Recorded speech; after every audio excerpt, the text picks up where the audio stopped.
श्री कृष्ण जी का 16,108 रानियों से विवाह तथा उनके 80 पुत्रों का विवरण। श्री कृष्ण विष्णु जी के 10 बड़े अवतारों में से सर्वश्रेष्ठ माने जाते हैं। श्री कृष्ण की 16,108 रानियां थी। उनमें से 8 मुख्य पत्नियां थी, जिनके नाम रुक्मणी, जाम्बवती, सत्यभामा, कालिंदी, मित्रविंदा, सत्या, भद्रा, लक्ष्मणा है।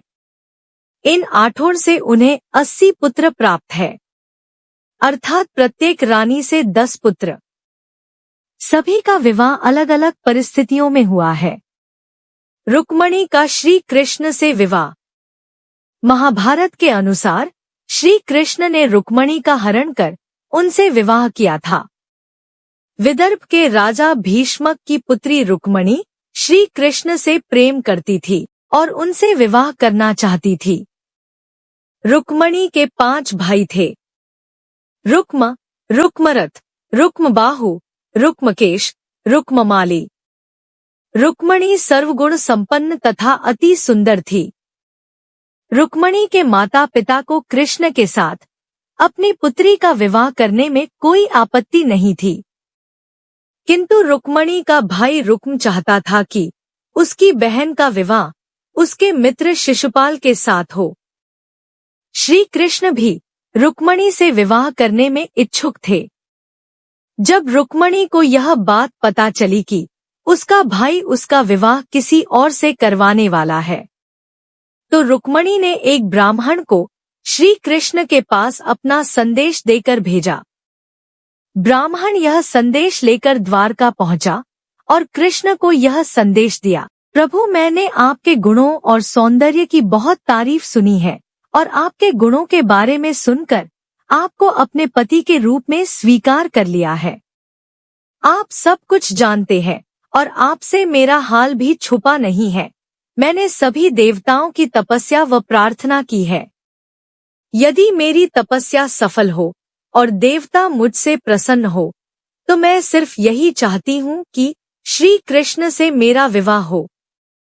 मैं शिशुपाल या किसी अन्य व्यक्ति को अपने पति के रूप में स्वीकार नहीं कर सकती।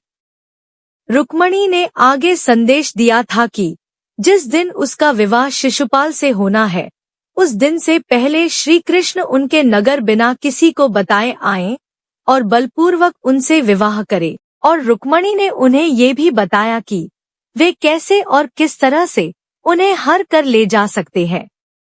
ब्राह्मण के यह संदेश सुनकर श्री कृष्ण ने रुक्मणी को यह बताने को कहा कि वो भी रुक्मणी से प्रेम करते हैं और वे वहां जरूर आएंगे और रुक्मणी को लेकर जाएंगे। जब कृष्ण को पता चला कि रुक्मणी का विवाह परसों है, तो उन्होंने तुरंत ही अपना रथ तैयार किया और विदर्भ देश पहुंचे। विदर्भ देश में रुक्मणी और शिशुपाल के विवाह की तैयारी चल रही थी। जब बलराम को पता चला कि श्री कृष्ण अकेले ही रुक्मणी से विवाह करने जा रहे हैं, तो वे चिंतित हो गए। बलराम को इस बात का अंदेशा था कि वहां स्थिति गंभीर हो सकती है, इसलिए वो भी अपनी सेना के साथ विदर्भ देश पहुंच गए। जब राजा को पता चला कि श्री कृष्ण व बलराम उनकी पुत्री के विवाह में शामिल होने आए हैं, तो उन दोनों को आदर सत्कार किया। जब रुक्मणी द्वारा भेजा गया ब्राह्मण संदेश लेकर वापस नहीं आया, तो वह बड़ी दुखी हो गई। उन्हें लगा श्री कृष्ण उनसे विवाह नहीं करना चाहते, किंतु कुछ समय बाद ब्राह्मण शुभ संदेश लेकर पहुंचे। अगर आप चैनल पर नए हैं तो सब्सक्राइब कर लें। अगले दिन रुक्मणी विवाह से पहले मंदिर के लिए चल पड़ी। उनके चारों ओर सखियों और सैनिकों का घेरा था। मंदिर में जब वो पूजा अर्चना करके बाहर निकली और आगे बढ़ने लगी, उसी समय रुक्मणी ने श्री कृष्ण को देखा और जब वे उनके रथ पर चढ़ने ही वाली थी कि तभी श्री कृष्ण ने उन्हें उठा लिया और तेज गति से चल रहे अपने रथ पर बैठा लिया। ऐसा देख वहां के अन्य राजा क्रोधित हो गए और अपनी सेना के साथ उन पर प्रहार करने लगे।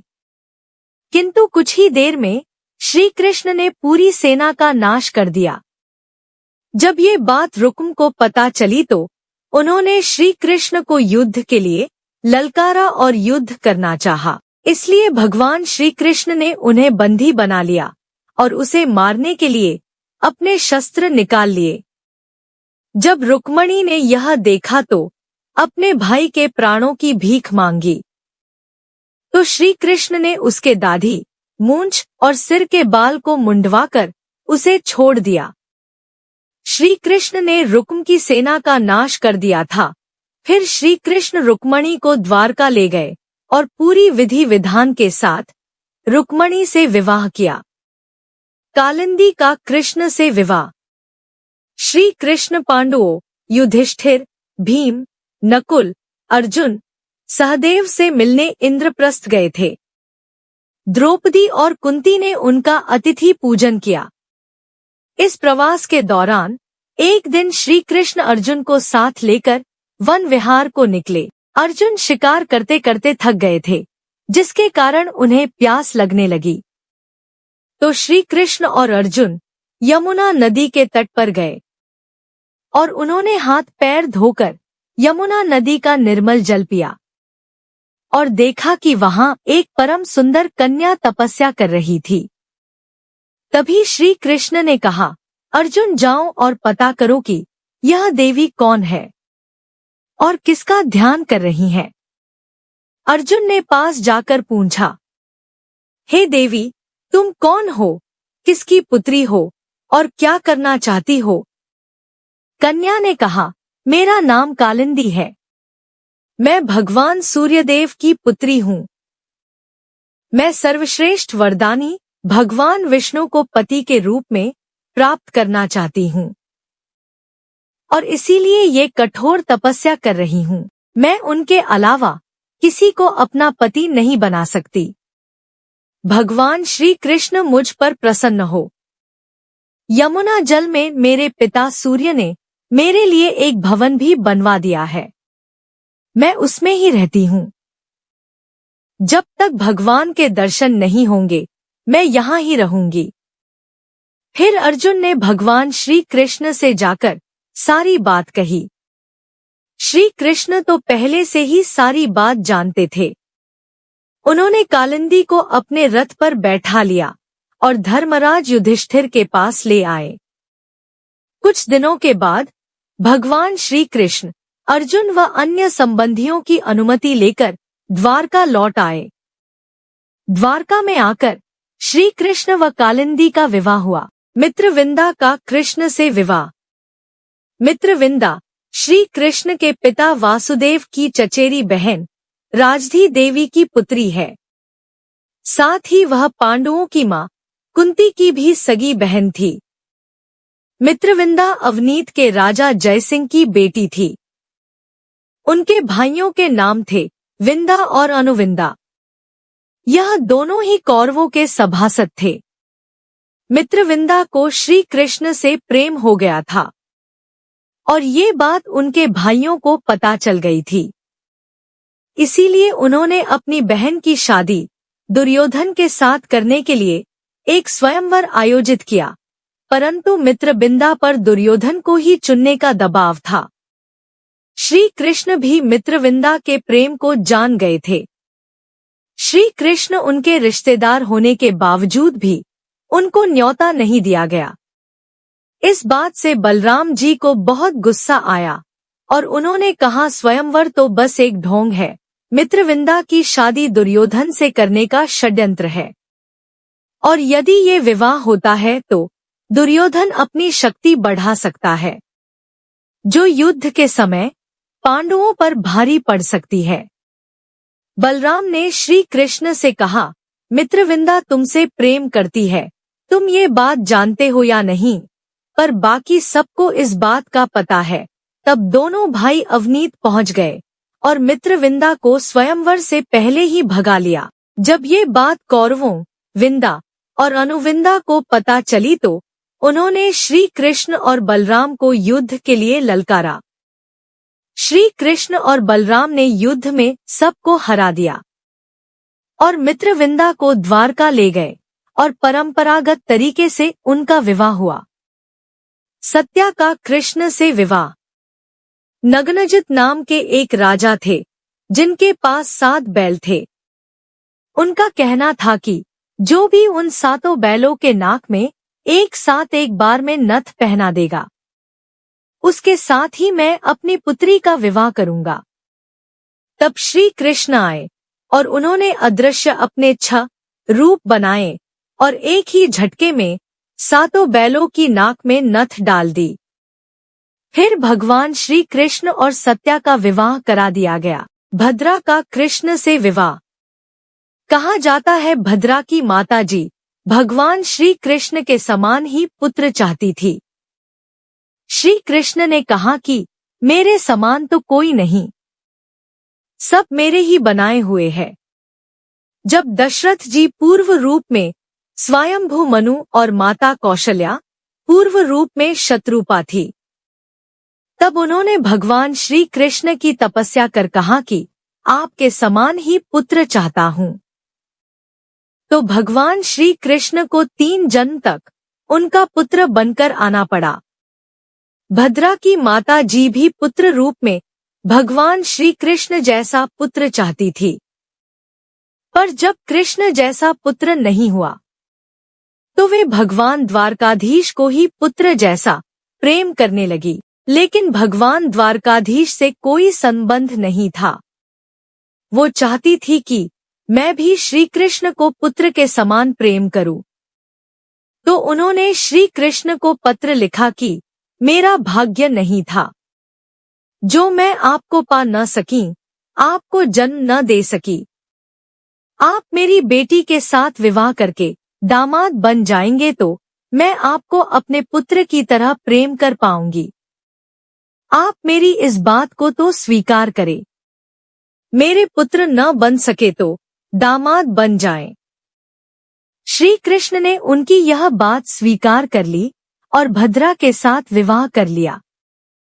लक्ष्मणा का कृष्ण से विवाह। लक्ष्मणा भद्र देश के राजा वृहदसेना की राजकुमारी थी।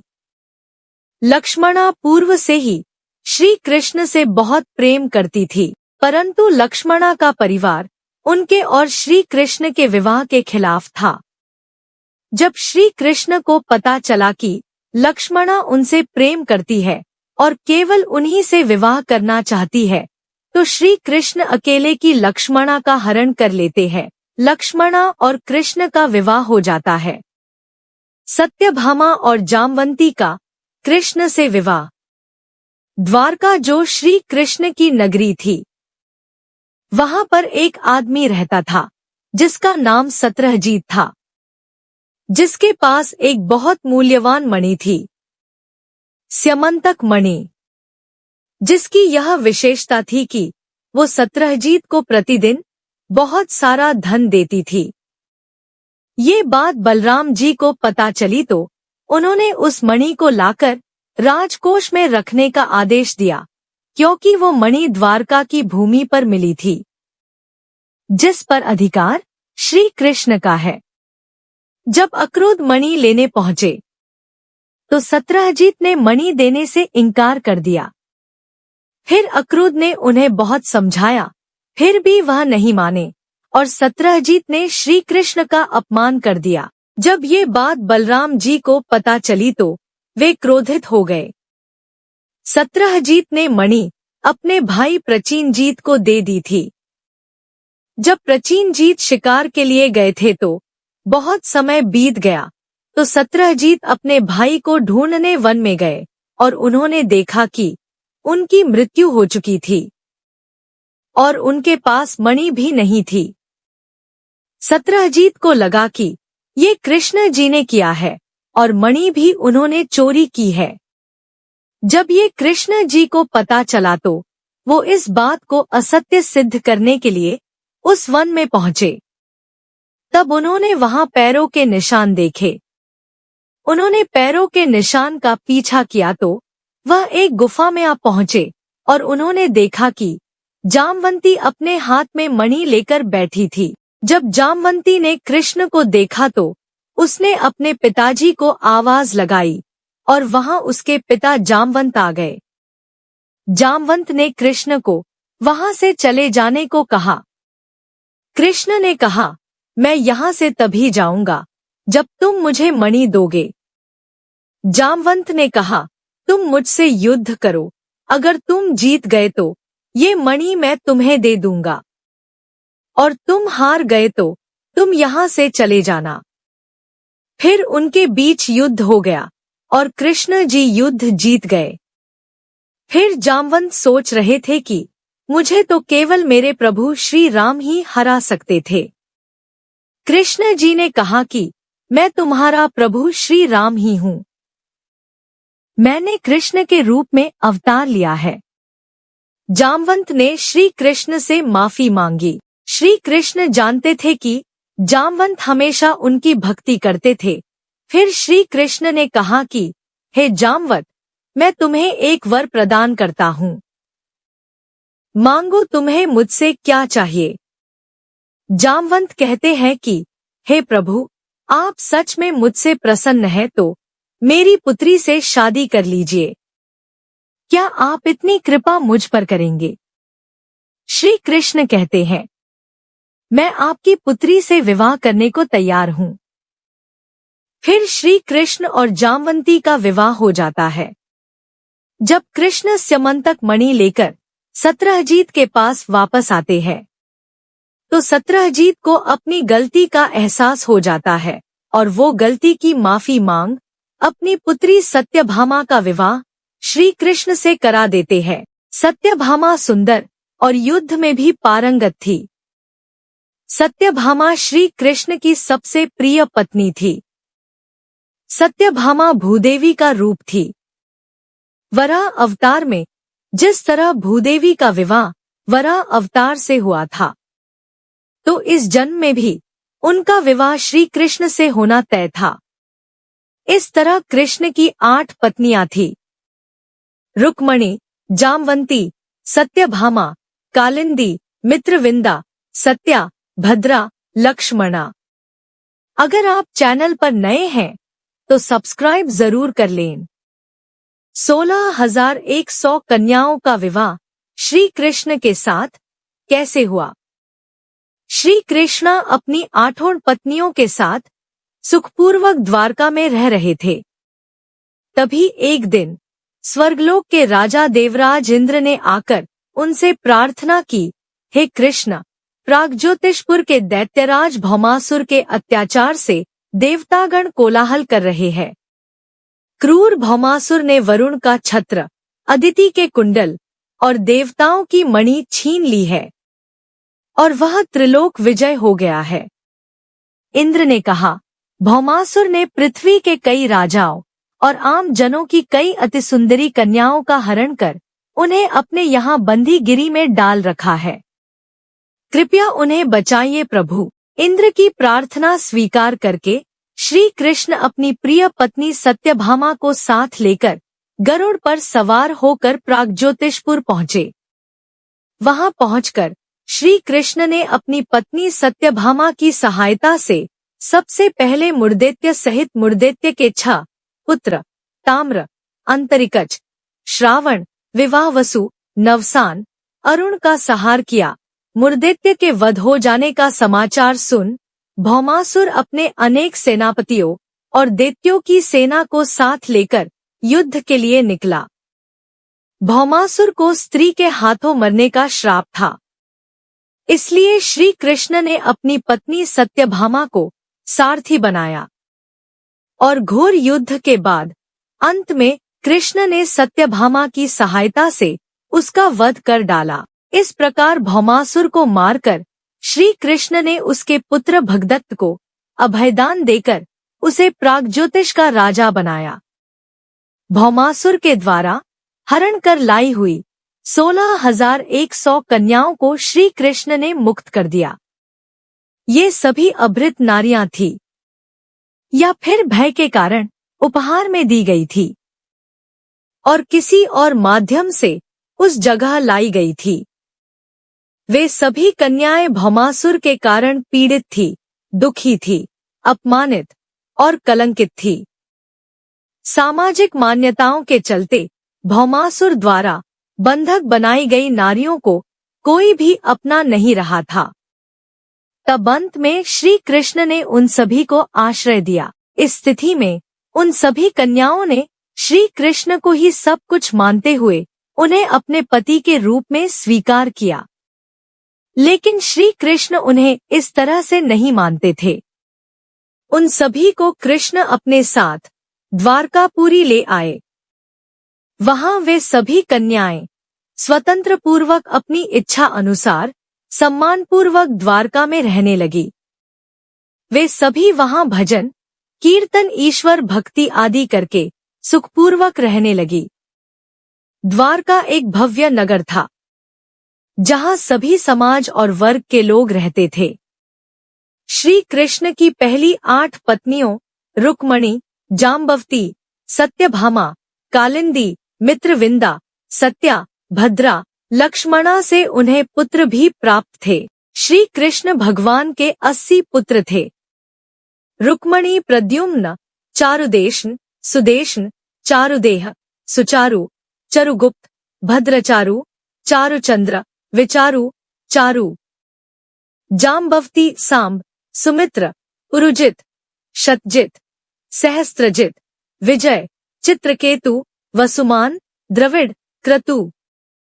सत्यभामा भानु, सुभानु, स्वरभानु, प्रभानु, भानुमान, चंद्रभानु, बृहद्भानु, अतिभानु, श्रीभानु, प्रतिभानु। कालिंदी श्रुत, कवि, वृष, वीर, सुबाहु, भद्र, शांति, दर्श, पूर्णमास, सोमक। मित्रविंदा वृक, हर्ष, अनिल, गृध्र, वर्धन, अन्नाद, महास, पावन, वहनी, क्षुधि। सत्याग वीर, चंद्र, अश्वसेन, चित्रगु, वेगवान, वर्ष, आम, शंकु, वसु, कुंती। भद्रा संग्रामजीत, वृहत्सेन, शुर, प्रहरण, अरिजित, जय, सुभद्र, वाम, आयु, सत्यम। लक्ष्मणा प्रघोष, गात्रवान, सिंह, बल, प्रबल, ऊर्ध्वर्ग, महाशक्ति, सह, ओज, अपराजित। जय श्री कृष्णा। वीडियो अच्छी लगी हो तो प्लीज लाइक एंड शेयर, और अगर आप चैनल पर नए हैं तो सब्सक्राइब जरूर कर लें। धन्यवाद।